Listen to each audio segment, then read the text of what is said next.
আসসালামু আলাইকুম, কেমন আছেন সবাই? আজকে আমি আপুদের কেক ডেকোরেশন না রেসিপি দেখাবো। তো কেকের তো রেসিপি সবসময় শেয়ার করা হয় না, দেখা যায় অনেক বিজি থাকি বা অনেক ব্যস্ততার মধ্যে আর কি কেকগুলো ডেকোরেশন করা হয় বা করা হয়। তো আজকে একটু টাইম পেয়েছিলাম, তো চিন্তা করলাম যে আপুদের সাথে রেসিপি শেয়ার করি। তো এখানে আমি 2 পাউন্ডের একটি ভ্যানিলা কেক ডেকোরেশন করব, আর আমি হাফ কাপ করে 2বার ময়দা নিয়ে নিয়েছি, আপনাদের সামনেই নিলাম। হাফ কাপ করে আমি 2বার দিয়ে দিয়েছি, যেহেতু 1 কাপ ময়দা, তো আমি হাফ কাপের 2বার দিয়ে দিয়েছি। ময়দাটায় আমি একদম ভরা ভরা নেইনি, একটু হালকা হালকা নিয়েছি। আর এখানে আমি 5 মিলি আর কি 5 মিলি করে আমি 2বার আর কি বেকিং পাউডার দিয়ে দিব, 1 টিস্পুন যেটাকে বলে আর কি। তো এটাকে 5 মিলি বলে বা 1 টিস্পুন, তো 2 চামচ করে দিয়ে দিয়েছি। আর এখানে আমি 1 টিস্পুনের একদম হাফ আমি বেকিং সোডা নিয়েছি। আপনারা চাইলে বেকিং সোডাটা স্কিপও করতে পারেন, আবার দিতেও পারেন। তো আমি একটু দেই, যেহেতু বেকিং সোডা দিলে আমার কাছে মনে হয় একটু কেকটা একটু সফট বেশি হয় আমার কাছে আর কি, যেটা মনে হয় বেশি। তো এই কারণে আমি বেকিং সোডাটা ইউজ করি। তো মাঝে মাঝে ইউজ করি না, মাঝে মাঝে করি আর কি, যখন আর কি ভালো লাগে করি এরকম আর কি। তো বেকিং সোডাটা কিন্তু একদমই অপশনাল, আপনারা চাইলে স্কিপ করতে পারেন, আবার চাইলে দিতেও পারেন। আর বেকিং সোডাটা দিলে অবশ্যই আপনাদেরকে ভিনেগারটা ইউজ করতে হবে, এটা কিন্তু মাস্ট একদম। বেকিং সোডা যদি ইউজ করেন তবে অবশ্যই ভিনেগার ইউজ করতে হবে, আর বেকিং সোডা যদি ইউজ না করেন তাহলে ভিনেগার দিতে হবে না আর কি, ভিনেগারটা দেওয়ার কোনো প্রয়োজন নেই। তো আজকে কিন্তু আমি আপুদের সাথে সম্পূর্ণ সব কিছুই শেয়ার করার চেষ্টা করব আর কি, কতটুকু বুঝতে পারবেন জানি না। আর ডিমটা আমি কিভাবে আর কি কুসুম এবং সাদা অংশ আলাদা করি, আমি প্রত্যেকটা ডিম ভেঙে আপনাদের সামনেই আর কি দেখিয়ে দিয়েছি যে কিভাবে আর কি আমি ডিমের কুসুম এবং সাদা অংশটা আলাদা করি আর কি। তো এই জিনিসটা আর কি খুবই খেয়াল রাখতে হবে, একটু যেন ডিমের কুসুম সাদা অংশের ভিতরে না পড়ে, তাহলে কিন্তু ডিমের সাদা অংশটা ফোম হতে যাবে না আর কি। তো খুবই সাবধানতার সাথে কিন্তু এই কাজটা করতে হয় আর কি, আর একটু টাইম নিয়েই করতে হয়। তো এই যে দেখুন, আমি 4টা ডিমই কিন্তু আপনাদের সামনেই একদম ভেঙে তারপরে সাদা অংশ আলাদা করে নিয়েছি। অবশ্যই এখন ডিমের সাদা অংশ আলাদা করার জন্য বিভিন্ন ধরনের অনেক কিছু বের হয়েছে, তো আমি এভাবেই করি আর কি, আমার কাছে এটা মনে হয় যেন ইজি, তো আমি এভাবেই করি। আপনারা আপনাদের সুবিধা মতো আর কি, যে যেরকম পারেন সেভাবে করে নেবেন আর কি। তো এই যে দেখুন, 4টা ডিমের সাদা অংশ এবং কুসুম আমি একদম আলাদা করে রেখে দিয়েছি। আর এখানে আমি 1/3 কাপের 2বার আমি চিনি নেব, যেহেতু আমি 1 পাউন্ডে 1/3 কাপ চিনি ব্যবহার করি, তো যেহেতু 2 পাউন্ড এখানে আমি 2বার চিনি নিয়েছি, 1/3 কাপ করে 2বার দিয়ে দিয়েছি। আর একবারেই চিনিটা দিয়ে দেব, তারপরে আমি আস্তে আস্তে করে বিট করব, যেহেতু একদম এখন শীতকালে কিন্তু চিনিটা একদম গলতে চায় না, যার কারণে একটু আপনারা চেষ্টা করবেন চিকুন দানার চিনিটা নেওয়ার জন্য, বিশেষ করে প্যাকেটের চিনিটা ইউজ করার জন্য সবসময় চেষ্টা করবেন, আর একটু চিকুন দানার চিনিটা ইউজ করার চেষ্টা করবেন। আর একবারে চিনিটা দিয়ে দিলে কি হয় যে আস্তে আস্তে বিট করতে করতে চিনিটা আর কি ভালো মতো গলে যায়। আর যদি আস্তে আস্তে চিনিটা ইউজ করেন তাহলে দেখা যাবে যে চিনিটা বিট হতে চাবে না, চিনিটা মিক্সড হতে চাবে না, আস্ত থেকে যায় অনেক সময়। বিটারের স্পিডটা একদম লোতে রাখবেন, দুয়ে দিয়ে আর কি, একে না দুয়ে দিয়ে তারপরে সম্পূর্ণ ডিমের ফোমটা আপনারা করে নেবেন। খুব বেশি আর কি জোরে জোরে মিক্স করার চেষ্টা করবেন না, তাহলে দেখা গেছে কি ডিমের ফেনা ফেনা হয়ে যাবে এবং ডিমটা তাড়াতাড়ি ফোম হবে ঠিকই, কিন্তু চিনিটা গলবে না। যার কারণে অনেকেই বলে না যে কেকের উপরে কেমন ভেজা ভেজা থাকে, তো এই কারণেই চিনিটা গলে না, এই কারণেই কিন্তু আপনাদের কেকের উপরে ভেজা ভেজা থাকে, কেকটা ঠিকই ফোলে তারপরে চুপসে যায় বা বিভিন্ন ধরনের প্রবলেম কিন্তু এই কারণেই হয়। চিনিটা আপনাদের বিভিন্ন কারণে অনেক সময় দেখা যায় চিনিটা বেশি মোটা হয়ে যায়, যার কারণে গলতে চায় না, আবার খুব বেশি জোরে জোরে মিক্স করেন, যার কারণে ফোম হয়ে যায় ঠিকই, কিন্তু চিনিটা আস্ত থেকে যায়। তো এই কারণে, তো এই জন্য আমি আর কি সবসময় বলি যে একদম আস্তে আস্তে করে বিট করার চেষ্টা করবেন সব সময়।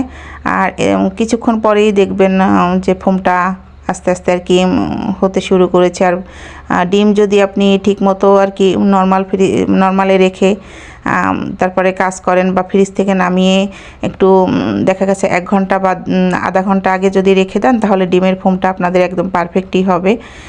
ডিমের ফোম নিয়ে কোনো সমস্যাই হবে না। কুসুম এবং সাদা অংশ আলাদা করে নিলে কোনো সমস্যা হওয়ার কথাও না। আর আমার ইনশাল্লাহ কখনো সমস্যা হয়নি। তো এই যে দেখুন, তো দেখা যায় কি অনেক সময় ডিম যদি নষ্ট থাকে, ডিম বেশি পানি পানি থাকে দেখবেন, তো ওই ডিমে কিন্তু ফোম হতে চায় না, সেটা আপনারা বুঝবেন আর কি। ডিমের লালি থাকে না, ডিমের পানি পানি থাকে আর কি। তো এই যে দেখুন আমি এখানে হোয়াইট যে ভিনেগারটা, এখানে আমি রাঁধুনি যে হোয়াইট ভিনেগার, ওখানে আমি মানে মুখটা থেকে অল্প একটু আর কি আধা চামচের মতো হোয়াইট ভিনেগার এখানে আমি দিয়ে দিয়েছি। খুব বেশিও দেওয়া যাবে না, তাহলে কিন্তু টক টক লাগবে কেকটা খেতে। আর এখানে আমি ফুড গ্রেডের ভ্যানিলা এসেন্সটা ইউজ করছি। আর ফুড গ্রেডের ভ্যানিলা এসেন্সটা কিন্তু খুবই ভালো, অল্প দিলেই আপনার একদম কেকের সুন্দর একটা স্মেল পাওয়া যায় আর কি। আর সামান্য পরিমাণ তেল ইউজ করছি। অনেকেই তেল ইউজ করে না, কিন্তু আমার কাছে তেল ইউজ না করলে আমার কাছে মনে হয় যেন কেকটা একদম শুষ্ক শুষ্ক লাগে, একটু কেকটা মনে হয় যেন গলায় বেঁধে যাবে এরকম আর কি। যার কারণে আমি অল্প সামান্য একটু তেল ইউজ করি। তো এই ক্ষেত্রে কিন্তু তেল ইউজ করাটা একদম অপশনাল। স্পঞ্জ কেকে দেখা যায় অনেকেই তেল ইউজ করে না আর কি, একদম এটা অপশনাল, যার আর কি ইচ্ছে। আর তেল দেয়া না দেয়ায় কিন্তু স্পঞ্জ কেকের কোনো মানে পরিবর্তন হয় না। জাস্ট এটা একটা মনের একটা যে তেল না দিলে কেকটা খেতে কেমন লাগবে। তো আমার কাছে তেল দিতে ভালো লাগে, এই জন্য আমি দেই আর কি। তো আর ময়দাটুকু কিন্তু আমি সম্পূর্ণ দিয়ে দিয়েছি। আর সম্পূর্ণ দিয়ে তারপরে আমি কিন্তু এখন বিট করব। অনেকেই আছে আস্তে আস্তে করে ময়দা দেয় আর বিট মানে মিক্স করে। আর এখানে মিক্স করাটা কিন্তু একদমই আপনাদের এটাই হলো সব থেকে ইম্পর্টেন্ট, খুবই আস্তে আস্তে। আর এক পাশ থেকে ঘুরিয়ে ঘুরিয়ে মিশাতে হবে, এক পাশ থেকে ঘুরিয়ে ঘুরিয়ে মিশিয়ে মাঝখান থেকে মানে ফোল্ডিং মেথডে মিশাতে হবে আর কি। আজকের ভিডিওটা কিন্তু অনেক বড় হয়ে গেছে, দেখা গেছে কি আমি কথা বলতে গিয়ে আমার একদম মানে সব দলা পাকিয়ে যাচ্ছে এরকম। আর যেহেতু আমি খুব বেশি একবারে কথা বলতে পারি না, আমার মনে হয় যেন মুখ আটকে আটকে আসে এরকম আর কি। যেহেতু আমার নানান ধরনের একটু সমস্যা আছে, থাইরয়েডের সমস্যার কারণে আমার শ্বাসের প্রবলেম হয়।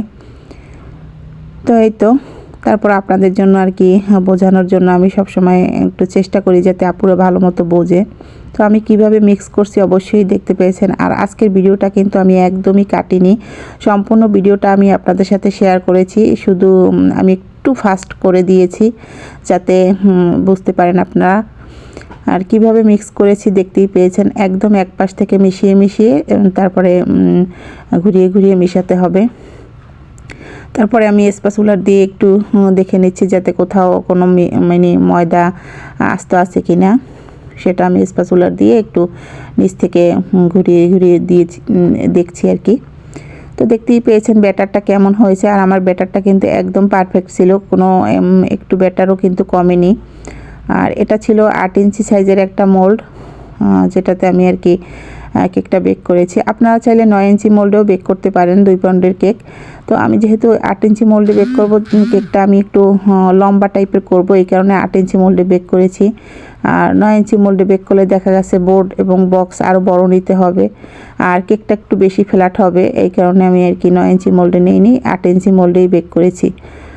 আর মানে স্কোয়ার শেপের কেক কিন্তু একটু দেখা যায় যে ছোটোকে মানে ছোটো মোল্ডেও দেখা যায় 1 পাউন্ডের কেক বেক করা যায়। স্কোয়ার কেকে সবসময়, স্কোয়ার মোল্ডে সবসময় ব্যাটার আর কি বেশি মানে দেয়া যায় আর কি। দেখা যায় 9 ইঞ্চি মোল্ডে আপনি যেটা বেক করবেন রাউন্ড শেপের, সেটা 8 ইঞ্চি মোল্ডে স্কোয়ার শেপে বেক করা যায় এরকম আর কি। তো এই তো, আর আমি ওভেনের টেম্পারেচারটা দেখিয়ে দিচ্ছি। আমি সবসময় 160 ডিগ্রিতে দিয়ে 5 মিনিট প্রিহিট করেছি। তারপরে এই যে কেকটা আমি বসিয়ে দিলাম। আর 160 ডিগ্রিতে দিয়ে উপরে আমি ওভেনের যে ট্রেটা ওটা আমি দিয়ে রাখি, কারণ আমার কাছে মনে হয় ওই ট্রেটা না দিলে উপর থেকে খুব মানে বেশি কালার এসে যায়, যেটা আমার কাছে একদমই ভালো লাগে না, এই কারণে আমি দিয়ে দিয়েছি। আর দেখুন কিছুক্ষণ পরে কিন্তু কেকটা ফুলে কতটুকু ফুলেছে। আর এটা একদম সমান হয়ে যাবে, এই যে আর কেকটা বেক হওয়ার পরে কিন্তু আমি একটু ওভেনে রেখে দিয়েছিলাম, আর 30 মিনিট বেক করেছি। 30 মিনিট পরে তারপরে আমি আবার 5 মিনিটের কেক ওভেনের ভিতরে বেশি রেখেছিলাম, যার কারণে কেকটা কিন্তু একদমই চুপসে যায়নি, সমান হয়ে গেছে একদম। আর স্পঞ্জ কেক কিন্তু এরকম সমানই হবে, কোনো রকম আর কি উঁচু থাকবে না, একদম সমান থাকবে, মোল্ড সমান সমান। আর এটাই হলো স্পঞ্জ কেক। আর এই যে দেখুন কতটা মানে কেকটা কতটা উঁচু হয়েছে, কতটা স্পঞ্জি, একদম পারফেক্ট। আমি যেরকম চেয়েছি সেরকমই একটা কেক। তো আমি কিন্তু আজকের রেসিপিতে আমি আপনাদের সাথে সম্পূর্ণ সব কিছুই শেয়ার করলাম। এখানে আমি কিন্তু কোনো কিছুই স্কিপ করিনি। আপনারা সবসময় বলেন যে আপু রেসিপি শেয়ার করেন না, আসলে সবসময় রেসিপি শেয়ার করা আসলে আমার পক্ষে সম্ভব হয় না, কারণ খুবই দ্রুততার সাথে কাজ করি। তারপরে দেখা যায় সবসময় রেসিপিগুলো আমি ওইভাবে শেয়ার করতে পারি না, এই কারণে। তো দেখুন কতটা পুরোটা আর ভিতরটা কতটা সুন্দর হয়েছে। তো আজকের রেসিপিটা আপনাদের যদি একটু হেল্পফুল হয়ে থাকে, ভালো লেগে থাকে, প্লিজ আমার চ্যানেলের পাশে থাকবেন, আমার চ্যানেলটা সাবস্ক্রাইব করে আমার সব সময় সাপোর্ট করে যাবেন, যাতে আপনাদের সাথে এরকম সুন্দর সুন্দর ভিডিও দিতে পারি আর আপনাদের উপকার হয় আর কি। তো আজকের মতো ভিডিওটা এই পর্যন্ত, যারা দেখেছেন এই পর্যন্ত সবাইকে ধন্যবাদ। আল্লাহ হাফেজ।